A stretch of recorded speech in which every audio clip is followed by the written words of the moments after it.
कृष्णाय वासुदेवाय हरे परमात्मने प्रणतक्लेशनाशाय गोविन्दाय नमो नमः। हे विज्ञानंदनमात्मनि जलं समर्पयामि नमस्करोमि। श्री राधा भक्ति हरे ज्ञानं दाव्यामि हृदय समन्वितां तां श्री भागवतीं गाथां वन्दे युगल रूपिणी। बोलो पुरुषोत्तम भगवान की जय। ओम यं प्रपंचं मनमेदमवेद कृतं द्वैवायनो विरहगाजगाजुहावान् सुतेज जन्मय दया सर्वोपदेशो सर्वभूतेन्द्रियं मुनिमामृतोऽस्मि। ओदेषु देवाय नमः दिव्यङ्गासात्मजाय नमः गन्धाय पुष्पादिभिः सम्पूज्य धर्मिकामिनामिनः पठन्यो परिकल्पलवद्यो नमो हृदयः भजन्तामि वक्षिणो नः गर्भतां मामुदे सद्गुरुदेवाय नमः। बोलो सद्गुरुदेव भगवान की जय। आनन्दमानन्दकरं प्रशान्तं ज्ञानस्वरूपं गोपाल राधे कृष्ण गोविन्द गोविन्द गोपाल राधे कृष्ण गोविन्द गोविन्द गोपाल राधे कृष्ण गोविन्द गोविन्द गोपाल राधे कृष्ण गोविन्द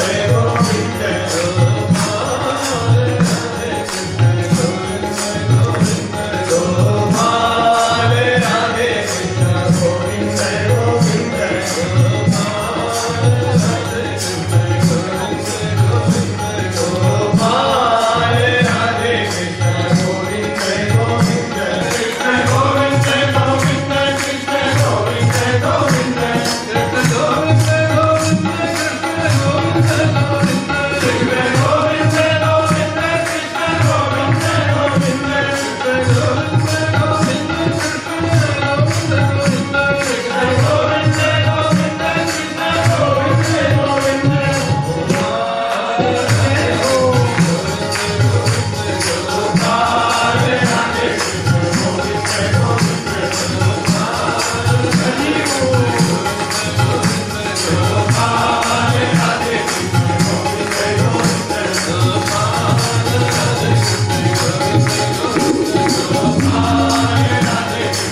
को भागवत में स्थिति स्कंध कहा जाता है, और स्थिति का अर्थ होता है भगवान की व्यवस्था, भगवान की व्यवस्थित व्यवस्था। स्थिति वैकुंठ विजया। हमारी आपकी व्यवस्था में कुछ कमी रह सकती है, लेकिन भगवान की व्यवस्था में कहीं भी कोई कमी दिखाई देती नहीं और हो नहीं सकती। आप कहेंगे भगवान की कौन सी व्यवस्था है? सूर्य भगवान समय से उदय होते हैं और समय से अस्त होते हैं, इसमें कभी कोई फर्क नहीं आता है। सूर्य भगवान कभी मेडिकल नहीं लेते। अगर एक दिन की छुट्टी ले ले, भाई सब लोग छुट्टी लेते हैं 1 महीने की, 15 दिन की, और सूर्य भगवान छुट्टी ले लें तो हाहाकार मचेगा। ये भगवान की व्यवस्था है। सागर, समुद्र, कितना भी बरसात का पानी, फ्लड का पानी उसमें चला जाए, लेकिन वो कभी अपने लेवल से ऊपर नहीं आता है, अपने लेवल के अंदर ही रहता है, बराबर रहता है। इतना पानी जाता कहाँ है? ये व्यवस्था भगवान की है। सागर अपनी सीमा छोड़ दे, जिसको हम लोग सुनामी बोलते हैं, कोई गवर्नमेंट बचा नहीं सकती, हो अमेरिका हो, जापान हो, भारत हो। बॉम्बे में कुछ दिन पहले हाई टाइड हुआ था, बरसात हुई थी बहुत जोर की, सारा प्रशासन फेल हो गया। समुद्र में हाई टाइड हुआ, ऊपर से वर्षा हुई, आधी बंबई डूबने की कगार पे थी। जापान का हाल आप लोगों ने सुने, जब सुनामी आया, कारें बह रही थी, एक प्लेन भी बह रहा था फ्लड में, सुनामी में। तो ये समुद्र अपनी सीमा को नहीं छोड़ता, कितना भी पानी चला जाए। ये किसकी व्यवस्था है? अमेरिका की, रसिया की या जापान की? किसकी व्यवस्था है? भगवान की। हाँ। और ये जो वायु देवता है, जिससे हम लोग श्वास लेते हैं, हवा, ये अगर आधा घंटे की छुट्टी ले ले, वायु देवता, केवल आधा घंटा, एक दिन नहीं, आधे घंटे की छुट्टी ले लें तो क्या होगा? गोविंदा, कह रहे हैं सबकी छुट्टी हो जाए। ठीक है, वायु देवता अगर छुट्टी ले ले तो सबकी छुट्टी। ये भगवान की व्यवस्था है। तो इसमें भूगोल खगोल के माध्यम से बताया गया कि भगवान की व्यवस्था कितनी व्यवस्थित है, बिल्कुल इधर से उधर नहीं हो सकता है। और हमारे गुरु जी कहते थे, सूर्य और पृथ्वी की दूरी बराबर बनी हुई है, बराबर, दोनों अंतरिक्ष में। थोड़ी सी सूर्य भगवान पृथ्वी के नजदीक आ जाए, 2 फीट 3 फीट, और पृथ्वी जलने लग जाए। ये बराबर दूरी पर कौन बनाए हुए है? भगवान। तो भगवान की इतनी बड़ी बड़ी व्यवस्थाएं हैं, उसमें हमारी भी छोटी सी व्यवस्था हम लोग करते हैं और सोचते हैं बहुत बड़ी व्यवस्था कर लिया, झंडा उठा देते, हमने इतनी व्यवस्था की, ये किया, वो किया, वो किया। भगवान की व्यवस्था के सामने हमारी आपकी व्यवस्था बहुत कम, बहुत छोटी है। तो इसमें बताया गया है, भूगोल खगोल के माध्यम से भगवान की जो ये प्रकृति की व्यवस्था है, और 2 महात्माओं के माध्यम से, ऋषभ देव जी महाराज और जड़ भरत, ये दोनों अवधूत महापुरुष हैं, और ये प्रायः एक बार ही प्रवचन करते हैं। ऋषभ देव जी अपने बच्चों को प्रवचन करते हैं, और जड़ भरत रघुगण को करते हैं, बाकी प्रवचन भी नहीं करते। माने जो सिद्ध पुरुष है, जिसको सारा संसार भगवान का स्वरूप दिखाई देता है या आत्म रूप दिखाई देता है, उसकी दृष्टि में बहुत ज्यादा कथा प्रवचन करने की भी आवश्यकता नहीं है। सब्जियों का त्यों भगवान का रूप, वो उसमें मस्त रहता है। क्यों अपने को झंझट में डाले? पहले को हमारे गुरु जी कहते थे, पहले हम दूसरे को अज्ञानी माने, फिर ज्ञान का उपदेश करें, फिर उसको ज्ञानी बनाने का अपने में स्वाभिमान पालें कि हमने उसको ज्ञानी बना दिया। और जो ज्ञानी बनते हैं ना, वो बिगड़ भी जाते हैं। ज्ञानी बनना नहीं होता है, ज्ञान तो अपना स्वरूप है, आपका स्वरूप है। हमारे महाराज जी से एक बार किसी भक्त ने कहा, महाराज जी हमको ज्ञान हो गया है। महाराज जी हंस के बोले, घबराओ नहीं, अभी कई बार होगा।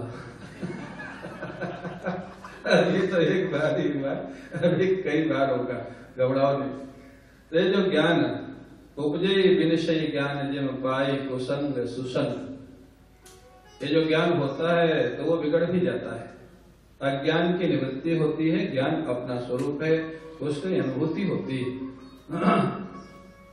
तो महापुरुष, जितने बड़े बड़े महापुरुष हुए बहुत कम बोले। और ठीक है, विशेष कार्य के लिए भगवान जिनको पूजते हैं, भगवान शंकराचार्य जी, रामानुजाचार्य जी, श्री वल्लभाचार्य जी, और इस समय हमारे पूज्य गुरुदेव पूज्य करपात्री जी महाराज, ये कारक पुरुष है। ये भगवान के काम के लिए आते हैं, समाज को दिशा देने के लिए आते हैं, वो एक अलग कैटेगरी है। लेकिन जो स्वयं सिद्ध पुरुष हैं बहुत कम बोलते हैं। पढ़े हैं, साधना कर रहे हैं, अपनी मस्ती में है, सबको ब्रह्म रूप अनुभव कर रहे हैं, तो उपदेश करें किसको? तो ऐसे दो महापुरुषों का चरित्र आप लोग इसमें सुनेंगे। तो इस पंचम स्कंद का उद्देश्य है कि हमारी आपकी व्यवस्था में गड़बड़ हो सकता है, लेकिन भगवान की व्यवस्था में कभी कोई गड़बड़ नहीं होता है। इसलिए हम अगर किसी को बोले बहुत गलत कर रहा है, इसका कुछ हो नहीं रहा है, तो आप चिंता मत करना। लास्ट में नरकों का वर्णन है, लास्ट के अध्याय में। माने अगर हमको लगे भी कि ये गलत कर रहा है और उसका कुछ होना चाहिए, हम कुछ नहीं कर पा रहे, तो आप चिंता मत करो। भगवान ने 28 नरक बनाए हुए, 28 नरक। ऐसे समझो जेल, अलग अलग कर्मों के लिए अलग अलग जेल, अलग अलग नरक। कौन सा पाप करेगा तो किस नरक में जाएगा, वो भागवत में वर्णन है। और वो वर्णन हम लोग प्राय वृंदावन में नहीं करते, क्योंकि जो वृंदावन आ जाता है उसको नरक जाना नहीं पड़ता। वृंदावन जो आ गया, भगवान के सानिध्य में आ गया, तो इसलिए और उसका उद्देश्य है कि हम लोग अच्छे काम करें, जिससे वैसा काम ना हो नरक जाने का। तो इस स्कंध का यह भूमिका समझे या इसका उद्देश्य समझे। राजा परीक्षित ने प्रश्न कर दिया, स्वयंभू मनु के जो दूसरे बेटे हैं प्रियव्रत, वो गृहस्थ क्यों हुए? क्यों महाराज? बड़ा सुंदर प्रश्न करते हैं।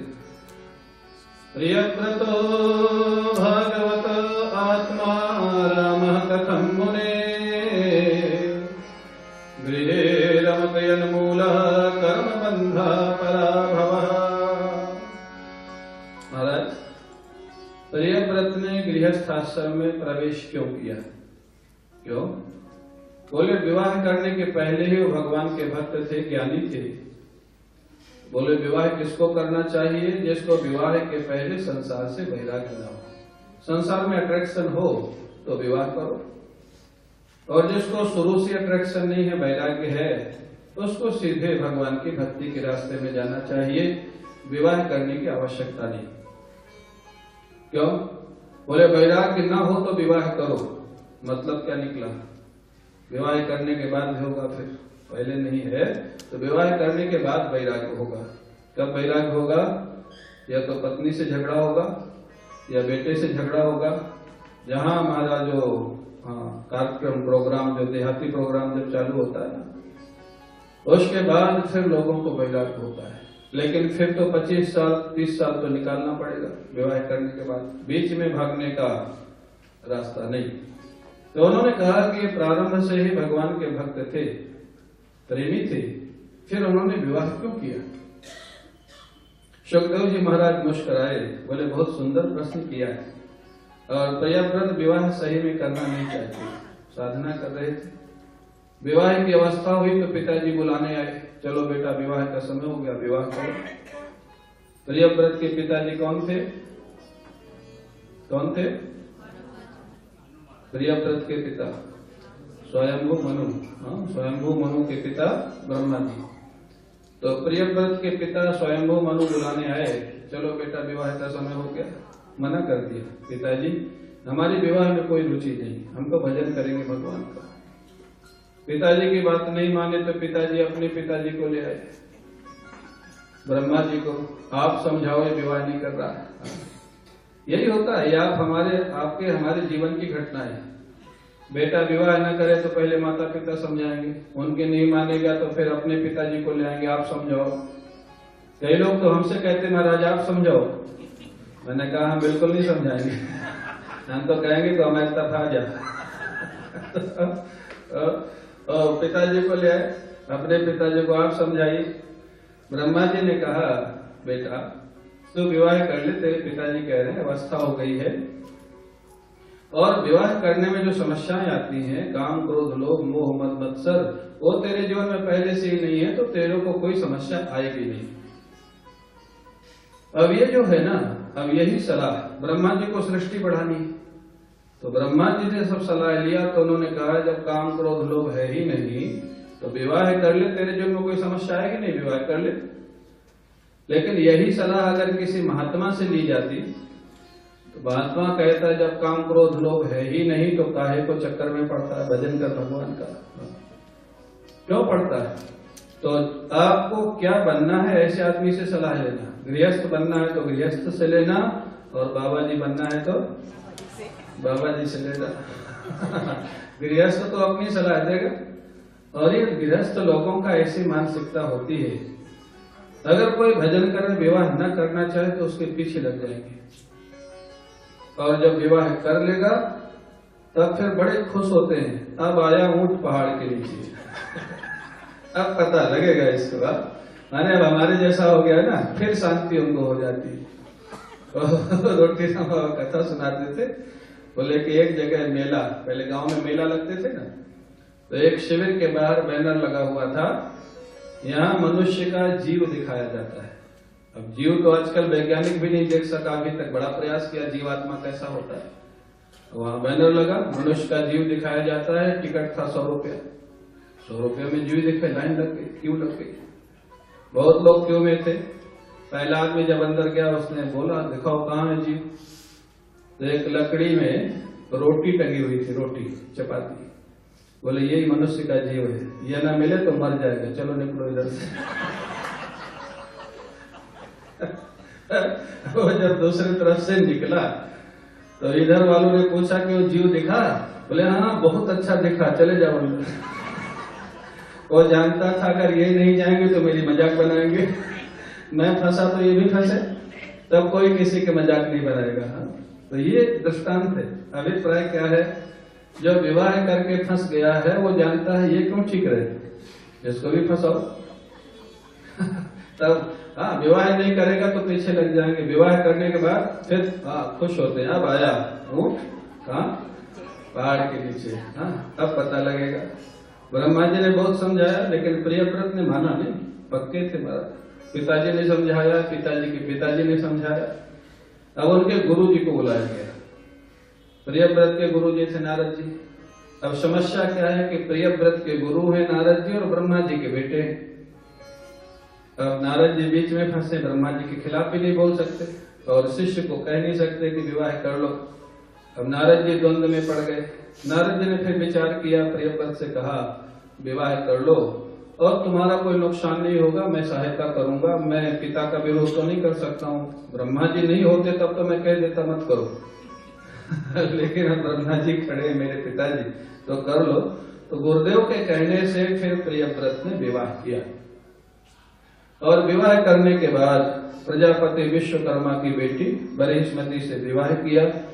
अनेक पुत्रों की प्राप्ति हुई और महाराज उन्होंने देखा ये पहले के जो राजा होते थे वो राजा बनते ही सोचते थे कि प्रजा के लिए कौन सा अच्छा काम करे, प्रजा के लिए, अपने लिए नहीं। आजकल के राजा क्या सोचते हैं, राजा बनते ही कौन सा काम अपने लिए अच्छा करे। चुनाव के पहले सब बोलते हैं हमको जिताओ, गरीबी हटा देंगे। लोग कहते हैं महाराज सभी कहते हैं गरीबी हटा देंगे, कोई हटाता नहीं। मैंने कहा उन्होंने कहा था गरीबी हटा देंगे, किसकी हटा देंगे ये नहीं कहा। तुम्हारी हटाएंगे कि अपनी हटाएंगे ये तो उन्होंने नहीं लिखा था। अब वो अपनी हटा लेते हैं, जो एक बार आता है वो अपनी हटा लेता है, पता नहीं दोबारा आने को मिले कि नहीं मिले। तो पहले के जो राजा होते थे वो प्रजा का हित पहला, फर्स्ट काम होता था, प्रजा का हित, प्रजा की भलाई। अब उस समय सतयुग का शासन सब कुछ ठीक था, प्रजा बिल्कुल ठीक थी। प्रियव्रत सोचते हैं मैं ऐसा कौन सा काम करूं जिससे प्रजा की भलाई हो। उन्होंने बहुत सोचा तो देखा ये दिन तो 12 घंटे का होता है जिसमें उजाला रहता है, रात्रि में अंधेरा हो जाता है, रात्रि का समय बेकार चला जाता है। 12 घंटा अंधेरा कोई काम होता नहीं, व्यक्ति सो जाता है, जो भी करता है भजन पूजन जो करता है। उन्होंने सोचा मैं रात्रि में भी दिन की व्यवस्था करूं, इतना प्रकाश कर दूं कि लोग चाहें तो काम कर सके। अपने रथ से उन्होंने पृथ्वी की 7 परिक्रमा की। आप सोचो कैसे कैसे राजा थे। पूरे पृथ्वी माने पूरे ब्रह्मांड विश्व की 7 परिक्रमा की। अब महाराज दिन में सूर्य का प्रकाश, रात्रि में उनके रथ का प्रकाश। वो 7 परिक्रमा से ही ये 7 महाद्वीप और 7 सागर, 7 समुद्र और 7 महाद्वीप का विभाग हुआ। जो आज हम लोग, अब हिस्ट्री में तो लोग बोलते हैं उन्होंने खोजा, वास्को डी गामा ने, कोलंबस ने, किसने खोजा, लेकिन भूगोल इसमें तो लिखा हुआ है सतयुग में ही प्रियव्रत ने इनको सबको खोज लिया था, विभाग कर दिया था। अब समस्या क्या खड़ी हुई, जब 24 घंटा उजाला रहने लग गया तो लोग काम ज्यादा करने लग गए, सोने कम लग गए, लोग बीमार पड़ने लग गए। अब प्रियव्रत को समझ में आया कि दिन होना भी आवश्यक है तो रात्रि होना भी आवश्यक है। भगवान ने जो व्यवस्था की है उसमें बहुत ज्यादा दखलंदाजी करना नहीं चाहिए। हाँ। भगवान ने कुछ सोच समझ के सब कुछ बनाया है। हाँ, जंगल बनाए, नदियां बनाई, पहाड़ बनाए। इसमें हम लोग जब ज्यादा दखलंदाजी करते हैं ना तो प्रकृति का प्रकोप हम लोगों को झेलना पड़ता है। हम लोग जब ज्यादा अपनी बुद्धि लगा देते हैं, गर्मी में ठंडी, ठंडी में गर्मी, और हम लोगों की आदत पड़ गई, ठंडी नहीं पड़े तो हल्ला मचाएंगे, ठंडी ही नहीं पड़ रही, ठंडी ही नहीं पड़ रही, ठंडी पड़े तो बहुत ठंडी है, बहुत ठंडी। भगवान सोचते मैं करूं क्या, ठंडी करूं या नहीं करूं, हर चीज में क्वेश्चन मार्क लगाना है। आदत पड़ गई लोगों की। तो ये जो बुद्धि बहुत ज्यादा होती है ना, जब हाँ लोग सोचते हैं भगवान ने ये क्या कर दिया, इसका अर्थ जानते हो क्या निकला?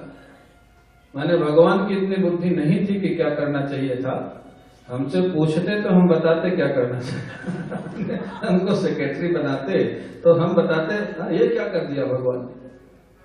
और रोटी राम बाबा सुनाते थे कि गर्मी के समय में एक राहगीर यात्री पैदल जा रहा था और दोपहर का समय हुआ, वैशाख ज्येष्ठ मतलब मई जून का, अप्रैल मई का समय था। तो वो आम के वृक्ष के नीचे लेट गया थोड़ा रेस्ट करने के लिए।